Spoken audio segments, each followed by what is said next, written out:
harmonica.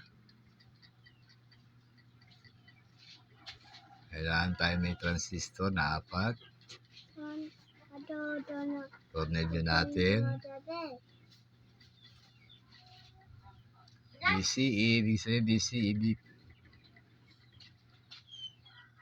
Hinangan natin. Yan, bawat tabi, hinangan.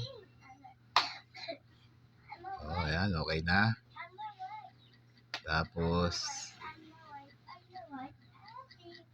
hinangan natin doon sa magkabilang dulo. Ayan.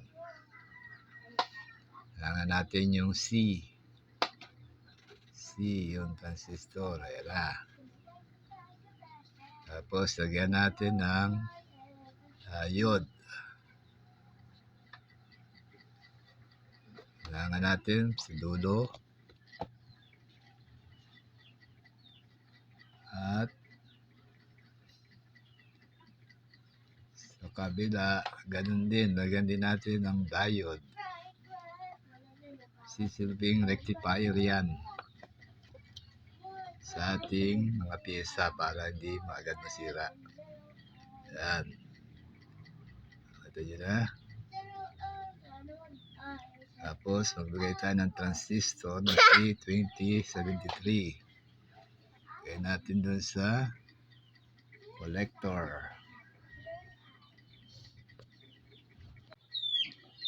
Okay, nailangan na natin yung base at collector. Ngayon, sa kabila, gagawa rin tayo ng ganun.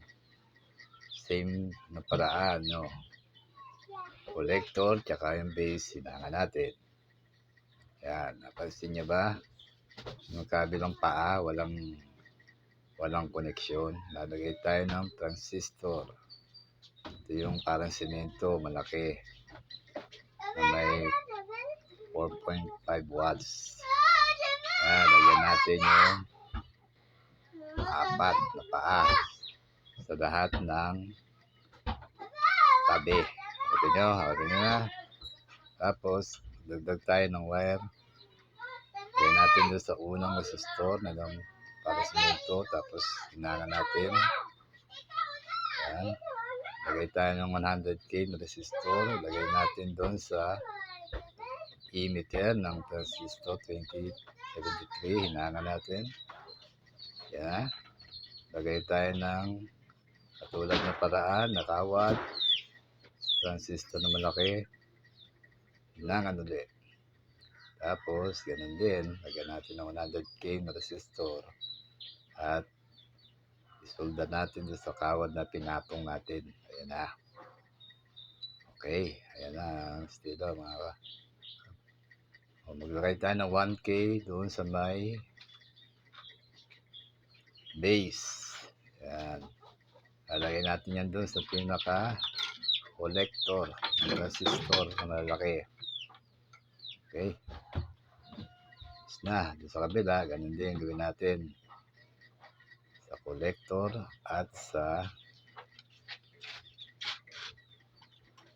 base. Ayan. Ayos na. Sunod natin gawin ay lalagay tayo ng volume control. 10K ito, mga ka-vibes. Diyan muna natin i-forma. Tapos, maglagay tayo ng capacitor na 47 microfarad. Solda natin doon sa base ng malaking resistor. Tapos, 1K na resistor. Solda natin doon sa unahan ng volume control. Ayan, iinang natin. Ayan, doon sa may gitna. Bandang gitna natin lalagay. Ayan, ayan na. Tapos, sa kabila, lagyan din natin ng volume control din na 10K. Para dalawang channel kasi yan eh. O ayan, tsaka capacitor na 47 UF. 63 volts. Ayan, sundan natin. Ayan. Lagay tayo ng resistor na 1K doon. Sa positive. Tapos, isusundan natin doon sa gitna din. Same process. Mga ka-vibes. Ayan, nakita nyo na. Dagdag tayo ng wire na malaki. Lagay natin doon sa unahan ng volume control. Sa kabila, magkabila. Ayan, hinangan natin. Okay. Dagat pa natin yan ng mga wire. Tayo ulit doon sa may unahan ng volume control. At ilalagay naman natin yan dito sa may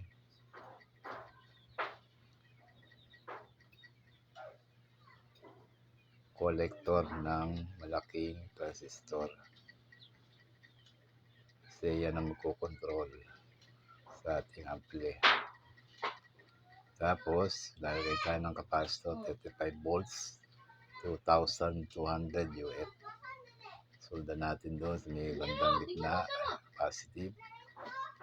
Pareho, the same, positive din. Diretso na na, ayun na, iwas-was. Yan. Tapos, yung negative ay ano natin yung ating audio in doon sa may volume control at doon sa kinabit nating capacitor. Yan, sa volume control at doon sa magkabilang dulo mga ka-vibes. Yan. Pareho na. Tapos, lalagay tayo ng supply 12 volts. Yung ground doon sa may kawad. Positive doon sa may gitna ng collector. Subukan na natin. 100 watts itong mga speaker na to ha. Ayan, lalagay tayo ng tunog. Okay. Supply na natin. Okay. Ayan, sa negative yung capacitor ilalagay.